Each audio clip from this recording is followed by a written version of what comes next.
एक बार राजा शनिक परमात्मा प्रभु महावीर के चरणों में पहुँचे, वंदन और नमन किया। 3 बार उठ बैठकर वंदन किया। मन में भाव जागा, आज मैं सभी छोटे संतों को वंदना करता हूँ। सभी छोटे संतों को वंदना कर रहे हैं। जब थक कर चूर चूर हो गए तब परमात्मा प्रभु के चरणों में आकर के बैठ गए और जिज्ञासा व्यक्त की कि प्रभु, आपने धर्म उपदेश सुनाया और उसमें आपने जन्म मरण, पूरा भव और पुनर्जन्म की बात की, तो मेरे मन में भी भाव आता है प्रभु कि मैं मर कर के कहाँ जाऊँगा। तब भगवान महावीर ने कहा, हे राजन, तुम्हें मर कर के नरक में जाना पड़ेगा। बहुत सारे नरकों के बंधन तुम्हारे खत्म हो गए क्योंकि तुमने उठ बैठकर 3 बार तिकुतों के पाठ से वंदन किया है। लेकिन जो निकाचित कर्म था, जो तुमने बहुत गहरे रूप से बंधन किया था, उस वो कर्म अभी भी टूटा नहीं है। तो राजा शनिक रोने लगे, तड़फने लगे, बेचैन होने लगे। राजन इतना बच्चे जैसा हो गया और बोला, भगवान, मैं आपका परम भक्त, इतना अनन्य भक्त, मैं मरकर के नरक में जाऊंगा। प्रभु मेरी रक्षा करो। प्रभु कोई उपाय बताओ। परमात्मा तो जानी जान थे, भगवान सब कुछ जानते थे, लेकिन फिर भी राजा शनि को समझाने के लिए परमात्मा ने उन्हें कुछ उपाय बताए। कि पहला उपाय बताया कि तुम्हें अगर नरक से मुक्ति चाहिए, अगर तुम नरक को टालना चाहते हो, तो कपिला दासी से अपने संतों को आहार दान दिला दो। क्योंकि देखिए, अभावी व्यक्ति कभी संतों को आहार बहरा नहीं सकता है। तो तुम कपिला दासी से आहार दान दिला दो। राजा शनिक बड़ी खुशी खुशी जाता है। मेरी दासी मेरा कहना मानेगी, मेरी दासी मेरा कहना मानेगी। और ये कहते कहते निकलता है और कहता है, अपनी दासी को आदेश देता है कि भाई संत आएंगे, तुझे आहार देना है। कपिला दासी ने कहा कि राजन, तुम मेरी मौत मांगोगे, तुम मेरी जान मांगोगे, जान दे दूंगी, लेकिन संतों को आहार नहीं दूंगी। आपको नहीं पता कि मैं संतों से नफरत करती हूँ, मुझे संत नहीं पसंद है, फिर भी आप मुझे कहते हो कि संतों को आहार दान देना है। तो कपिला दासी ने मना किया। राजा ने कहा, कैसे नहीं देगी। दोनों हाथ बंधवा दिए और कहा, दे। पर कपिला दासी कहती है, मैं नहीं दान दे रही हूँ, ये तो राजा की कड़छी दान दे रही है। राजा खुश होता आता है और कहता है, गुरुदेव, भगवान, प्रभु, मैंने कपिला दासी को आहार दान दिलवा दिया, कपिला दासी से आहार दान दिलवा दिया, अब तो मेरे नरक का बंधन खत्म हो गया ना। भगवान मुस्कुराते हैं। भगवान कहते हैं, शनिक, उसने क्या बोला था? उसने कहा था, ये मैं नहीं, राजा की कड़छी दान दे रही है, उसने ऐसा बोला था, तुझे नहीं मालूम? बोला, हाँ ऐसा तो बोला था। बोला, उसका मन साथ नहीं था, वचन साथ नहीं था, काया से जबरदस्ती थी। कैसे नरक के बंधन टूटेंगे भाई? प्रभु फिर कोई और उपाय बताओ। भगवान ने फिर दूसरा उसको उपाय बताया, एक नवकारसी कर ले। देखिए, सौभाग्यशाली होते हैं वो लोग जो तप करते हैं, जो साधना करते हैं। एक नवकारसी में नरक के बंधन तोड़ने की ताकत है। एक नवकारसी कर ले। राजा ने कहा, बहुत आसान है प्रभु, हो जाएगा, मुश्किल नहीं है, बहुत इजीली हो जाएगा। गया सुबह नवकारसी, लेकिन बाग बगीचे में गया, रसीले आम लटके हैं, भूल गया कि मेरी नवकारसी है और खा लिया। रोता रोता दौड़ता दौड़ता आया, भगवान, मेरा पचखान टूट गया, क्या करूं? कोई और उपाय बताओ प्रभु, ताकि मैं नरक के बंधन से बच सकूं। फिर उन्होंने बोला, काल सोरी कसाई है ना, उसकी हिंसा बंद करवा दे। तेरी नगरी में बहुत बड़ा कसाई है, वो हर रोज हिंसा करता है, पशुओं का वध करता है, उसे बंद करवा दे। राजा सैनिक ने उसको ऑर्डर दे दिया कि बंद होना चाहिए पशु खाना बंद नहीं किया तो राजा ने उसको कुएं में लटका दिया। जब वो कुएं में लटका दिया तो भी वो मन से अपने शरीर का मैल निकाल निकाल के वो करता है और पशु बनाता है और कहता है 1 पशु मारा, 2 पशु मारा, 3 पशु मारा। वो आया भगवान के पास, भगवान को कहता है प्रभु अब तो मेरे नरक का बंधन खत्म हो गया ना। भगवान कहते हैं वो क्या बोल रहा है सुन के आ। वो सुनता है तो हैरान होता है कि भगवान वो तो कह रहा है 1 पशु मारा, 2 पशु मारा, 3 पशु मारा। भगवान ने कहा कि मन मन में हिंसा उसकी जारी है, मन मन में वो मार ही रहा है। तो प्रभु अब क्या करूं मैं, आप ही बताओ प्रभु, कोई और उपाय बताओ। भगवान जानी जानते फिर भी बता रहे थे उसको, फिर भी कह रहे थे कि सुनो राजन, ऐसा करो इस नगरी में जो पुनिया श्रावक है ना, उस श्रावक की समाइक खरीद के ले आओ। उस समाइक में बड़ी ताकत है, उसकी साधना में बहुत ताकत है, उसकी समता में बड़ी ताकत है। राजा कहता है अब तो मैं सफल हो जाऊंगा, अब तो मैं जरूर सफल हो जाऊंगा।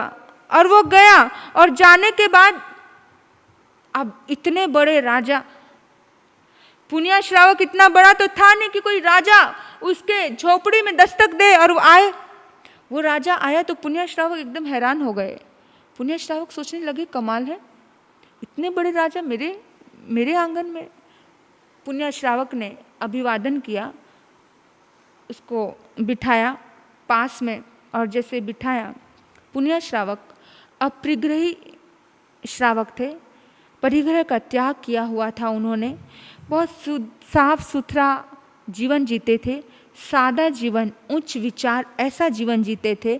मतलब प्रतिदिन बाहर आने की रुई की पुनिया लाते और काटते और सूत बेचकर जो परिश्रम मिलता उससे अपने जीवन को, अपने परिवार को वो पालन पोषण भरण पोषण करते थे। तो सदा धर्म का चिंतन उनके जिंदगी में रहता था, हमेशा किसी भी प्रकार की आकांक्षाएं उनके मन में नहीं थी, यानी बहुत एकदम सादा जीवन थे, जीते थे, सदा संतोषी रहते थे, सदा अच्छा जीवन, संतोषमय जीवन वो व्यतीत करते थे। तो सूत काटने के से जो समय बचता था, काटने के बाद जो समय बचता था, तो उनका पूरा समय समाइक की आराधना साधना में जाता था। समाइक यानी प्राणी मात्र के प्रति आत्मानुभूति, प्राणी मात्र के प्रति मैत्री का भाव, समता का भाव, करुणा का भाव। तो अचानक राजा को आए देख कर के पुनिया श्रावक एकदम प्रसन्न होता है, खुश होता है, और इतना बड़ा राजा अगर घर में आए तो खुशी होगी ही। उन्होंने कहा महाराज आपने क्यों अनुग्रह किया, आने का कोई काम था तो मुझे बुला लिया होता, कहिए मैं आपकी क्या सेवा कर सकता हूँ। तब राजा ने कहा श्रावक जी, मैं एक अति आवश्यक काम के लिए तुम्हारे पास आया हूँ। श्रावक ने कहा फरमाइए राजन। सैनिक ने कहा कि एक साधारण सी बात है, भगवान महावीर ने मेरे नरक गमन रोकने के लिए 4 कारण बताए थे, 3 कारणों को मैं करने में असफल हो गया, मैं हार गया हूँ, मैं नहीं कर पाया। अभी 4थी आस तुम्हारे पास लेकर के आया हूँ, मैं बहुत चिंतित हूँ, तो मेरी थोड़ी सी सहयोग कीजिए, मेरा थोड़ा हेल्प कीजिए। तो एकदम बोला कि भगवान महावीर ने कहा कि भाई पुनिया श्रावक से एक समाइक खरीद के लेके आ जाओ तो तुम्हारे नरक के बंधन टूट जाएंगे। बोला बड़ी नई बात है, पुनिया श्रावक ने बड़ी नई बात सुनी थी, कोई धर्म आराधना भी खरीदी और बेची जा सकती है क्या, एकदम नई बात थी। पुनिया श्रावक कुछ सोचने लगा और सैनिक ने कहा कि अरे अरे चिंता करने की कोई बात नहीं है, तुम मुंह मांगा इनाम दूंगा, जितना भी मांगोगे उतना धन दूंगा, एक बार अपने मुंह से निकालो, जो कहोगे, जो पैसा लेना चाहते हो वो ले लेना, लेकिन एक समाइक तो मुझे दे दो प्लीज़ प्लीज़। बार बार ऐसे कहने लगा तो पुनिया श्रावक ने कहा कि मैं देने के लिए तैयार हूँ और मुझे कुछ चाहिए भी नहीं, किंतु उसके मूल्य को लेकर के समस्या खड़ी है कि आखिर आपको जिसने खरीदने की बात कही है, समाइक को खरीदने की बात, आप उन्हीं से पूछ के आ जाइए कि इसका मूल्य क्या है, मैं क्या बताऊं, उन्हीं से पूछ के आ जाइए। आखिर अपने दोनों समस्या का समाधान के लिए भगवान महावीर के पास गए और भगवान महावीर के पास जाने के बाद पूछा कि समाइक का क्या मूल्य है। तो भगवान महावीर ने कहा कि राजन, तुम्हारा जो ये सारा वैभव है, स्वर्ण की सर्व राशि, जो 52 डुंगरियां जितनी संपत्ति जो तुम्हारे पास है, वो सारी संपत्ति समाइक दलाली के लिए भी पर्याप्त नहीं है। समाइक की दलाली के लिए भी पर्याप्त नहीं है। जब दलाली भी पूरी नहीं बनती है तो मूल्य की बात तो बहुत दूर की बात है। तो देखो, एक बात से मैं समझाना चाहती हूँ, जैसे किसी को घोड़ा खरीदना है, अश्व खरीदना है, एक तरफ अश्व की कीमत है, दूसरी तरफ वो छोटी सी रस्सी लगाम की कीमत है। उतना ही फर्क है, उतना ही फर्क है कि उस पुण्य श्रावक की जो समाइक है वो अमूल्य है, उसकी कीमत नहीं आंकी जा सकती। समाइक आत्मा का शुद्ध स्वरूप होती है, आत्मा की शुद्ध अनुभूति है, जिसका मूल्यांकन करना भौतिक संपत्ति के साथ मूल्यांकन सिद्ध नहीं हो सकता है। अब राजा सैनिक हार चुका था। पुण्य श्रावक का जीवन इतना पवित्र था, इतना पवित्र था। तो राजा सैनिक ने को समझाया भगवान महावीर ने। उन्होंने कहा कि तुम चिंता मत करो, तुमने अहंकार में आकर के मन, वचन और काया में तीनों योगों से जोड़ करके बहुत भारी अशुभ कर्मों का बंधन किया हुआ है राजन। लेकिन वो अशुभ कर्म जो निकाचित कर्म है वो तो तुम्हें भोगने ही पड़ेंगे। जो निद्दित कर्म थे वो तुम्हारे टूट चुके हैं। वंदना की थी, उस वंदना से तुम्हारे वो कर्म टूट गए। लेकिन कुछ कर्म ऐसे होते हैं जो भोगने ही पड़ते हैं। तुम चिंता मत करो, लेकिन तुमने जो इस जन्म में बहुत पुण्य एकत्रित किया है, उस पुण्य का प्रभाव, उस धर्म का प्रभाव, उस निर्जरा का प्रभाव है कि आने वाली 24वीं में तुम पद्म नाम के प्रथम तीर्थंकर बनोगे, पद्मनाभ के प्रथम तीर्थंकर बनोगे। ये खुशी की बात है तुम्हारे लिए, तुम चिंता मत करो। और तुम्हें पता है, ये तो मैं सिर्फ तुम्हें उपदेश देने के लिए इनके पास में भेज रहा था। मैं बताना चाहता था, मैं जानता था ये सब चीज़ें कि ये नहीं हो सकता है, लेकिन फिर भी मैं तुम्हें बताना चाहता था कि एक श्रावक तुम्हारी ही नगरी में, एक महान श्रावक है जो इतना संतोषी है। तुम्हारी ही नगरी में इतनी संतोषी आत्मा रहती है, उस आत्मा से तुम्हें कुछ प्रेरणा लेनी है। पुण्य श्रावक प्रभु महावीर का यथार्थ परम भक्त था, परिग्रह का त्याग किया था, आजीविका चलाने के लिए पुण्य काटता था और उससे जो भी कुछ मिलता था उसी से संतोष करता था। और तो और सोचो, वो बहुत बहुत ज़्यादा गरीब थे, क्योंकि परिग्रह उन्हें करना नहीं था।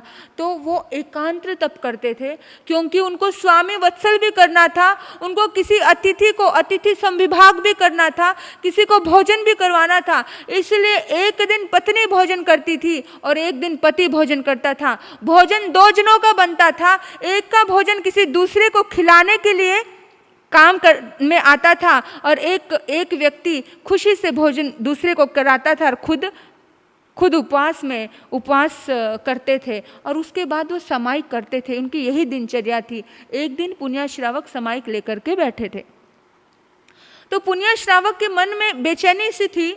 तो पुण्य श्रावक ने पूछा कि आज मन स्थिर नहीं है, आज मन में शांति नहीं है, आखिर आज क्या हो रहा है, आज क्यों उथल पुथल हो गई है? तो क्या कोई आदत या कोई अनीति का द्रव्य लेकर के आए हो तुम, क्या है?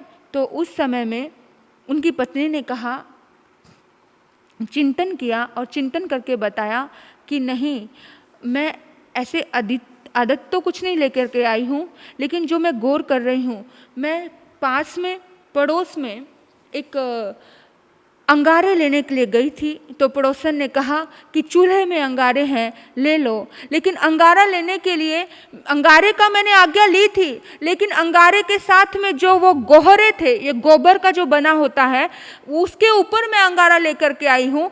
अंगारे, वो गोहरे की मैंने आज्ञा नहीं ली थी और वो गोहरा मैंने चूल्हे में जला कर के उसका मैंने भोजन पकाया है। तो शायद हो सकता है उसकी वजह से आपके मन को, चित्त को शांति नहीं है। तो पुण्य श्रावक कहते शायद नहीं, पक्का उसी की वजह से मेरे मन में खलबली है कि किसी की, हालांकि ये कोई चोरी नहीं थी, ये कोई आदत नहीं था, ये तो कॉमन सी बात थी कि जब उसने अंगारे लेने के लिए हाँ किए हैं तो अंगारे उठाने के लिए कोई चीज़ तो लगेगी ना। लेकिन फिर भी इतनी छोटी सी बात के लिए भी वो इतने सजग रहते थे।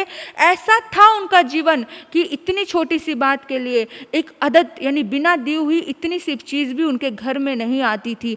कैसे महान थे वो। श्राविका ने जब ये बात बोली तो श्रावक ने कहा, पुण्य श्रावक ने कहा, सजग रहना, क्योंकि किसी की चीज़ पर बिना किसी की आज्ञा के एक तिनका भी उठाना हमारे लिए बहुत बड़ा पाप है। तो ऐसे महान श्रावक की प्रशंसा भगवान महावीर ने स्वयं की।